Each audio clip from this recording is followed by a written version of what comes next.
Hello mga for today's video. So nakita naman siguro natin lahat no, or almost lahat sa atin kita na dun sa viral video ng isang nanay kung saan kinitil niya ang sarili niyang buhay at sinama ang kanyang 3 anak. Pero hindi niya yun gagawin ng walang malaking rason. So hindi natin siya pwedeng i-judge sa mga ginagawa niya dahil alam natin na ang nanay gagawin ang lahat para sa anak, pero meron talagang pagkakataon na sobrang mahina natin bilang nanay, di ba? So, ang nangyari, ito si nanay is may asawang pulis. At yung pulis na yon is may kalantari na ng iba. Tapos, hindi pa tama yung suporta. 3 yung anak niya, maliliit pa. Yung isa naka breastfeed, pero nagdedede din ng mga gatas na nabibili natin sa grocery store. Ganyan. So, ang siste, ito si Mister, nagbibigay lang ng 2.5 for 1 week na daw yun. Paano nun pagkasyahin ng 2.5 for 1 week? 3 yung anak mo, maliliit pa. So, may kailangan diaper, vitamins, ulam ng nanay. Siyempre, kakain din yung nanay. Anong maano sa anak mo? Paano mo alagaan kung hindi kakain, di ba? Ang mahal ng bilihin. Tapos, binibilhan pa ng gatas yung isa. Tapos, siyempre, yung dalawa, maliliit pa, iinom pa rin yun ng gatas, di ba? So, ang ginawa ni nanay, ang diskarte niya, instead na pang bata na gatas yung binibili, ang binibili daw niya is Bear Brand. Palang daw mapagkasya yung pera. Tapos, minsan nga, kukulangan pa talaga yung gatas, kaya minsan yung bata, hindi gaano nakakadede. Kasi nga, wala kang pambili. Diba? Tapos, ang nangyari, ito si Mister, hindi talaga gaano nagbibigay. Ang matindi pa, yung biyanan, is konsentidor doon sa mister niya, 'di ba? Kasi ang sabi, gusto daw nung biyanan na maghiwalay sila ng mister niya, 'di ba? Ang galing. Ang hirap talaga pag nagkaroon ka ng asawa na mamas boy, yung kontrolado pa rin ng nanay kahit may pamilya na. Kaya kayo diyan mga girls, hindi ko yung sinasabing tama si nanay na sinama niya yung mga anak niya sa pagkitil ng buhay niya. Hindi natin sinasabing tama yung ginawa niya, pero hindi rin tayo pwedeng mag-judge sa kanya kung bakit niya yun ginawa. Kasi hindi natin alam kung gaano siya lumaban para sa mga anak niya pero hindi niya kinaya. So, hindi natin pwedeng i-judge siya na bakit dinamay mo yung mga bata. Siguro naisip ng nanay na kahit ako nga, nandito ako sa mundong to, na kaya kong ipaglaban yung mga anak ko, hindi nga nila inaasikaso or hindi nila halos bigyan ng suporta, what more kung wala na ako.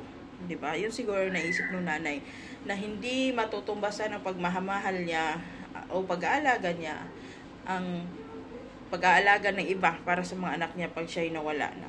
Kaya ang ginawa niya, sinama niya na lang hanggang sa huli yung mga anak niya. Tapos itong si tatay, itong asawa niyang pulis, diba?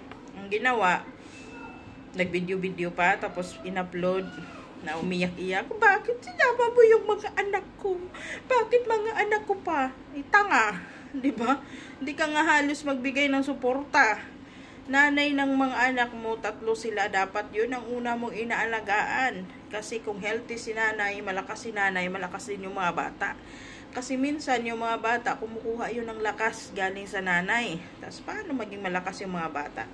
Kung yung nanay mismo ay nanghihina na dahil kulang ang yung suporta, di ba? Kung kayo ng kalantari mo, kakain kayo sa labas ng masasarap, magde-date kayo, naka-aircon, etc., nagte-travel kayo kung saan-saan.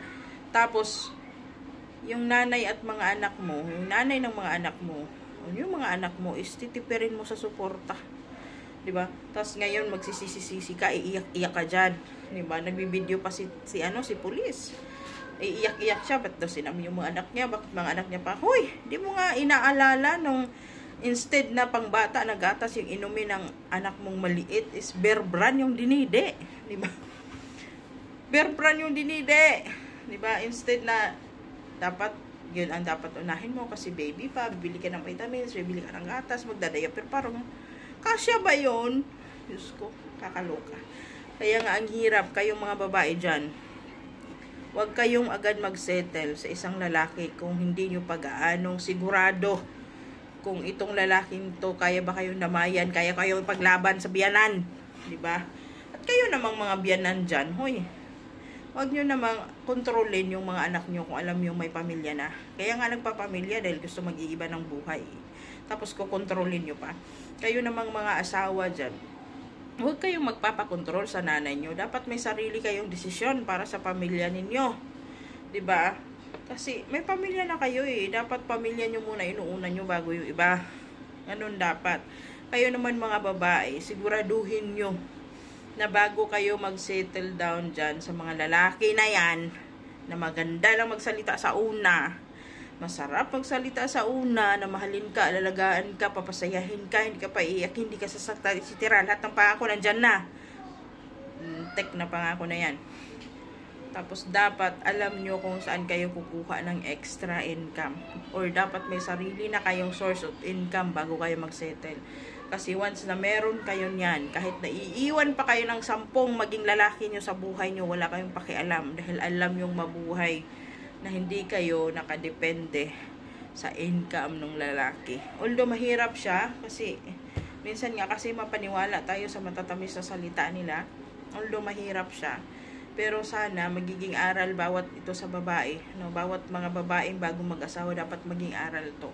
Hindi masama na gumawa ka ng paraan para sa sarili mo bago ka mag-asawa, or bago ka sumama dyan sa lalaki na yan. Kaya once na makita nilang nakadepende ka sa kanila, aapi-apihin ka lang yan, 'di ba? Dapat alam mong kumita para sa sarili mo at para sa pamilya mo o sa mga anak mo, na kahit nandyan or wala siya, kakayanin mo. At doon sa nanay na yon, wala akong karapatan na i-judge siya sa ginawa niya. Wala tayong karapatan na i-judge siya bakit niya nagawa yon, kasi hindi natin alam kung anong hirap na dinanas niya ng mga panahon na yon. So yun lang. Nakakalungkot, nakakaiyak, pero siguro hanggang doon na lang talaga ang kinaya ng nanay na yon.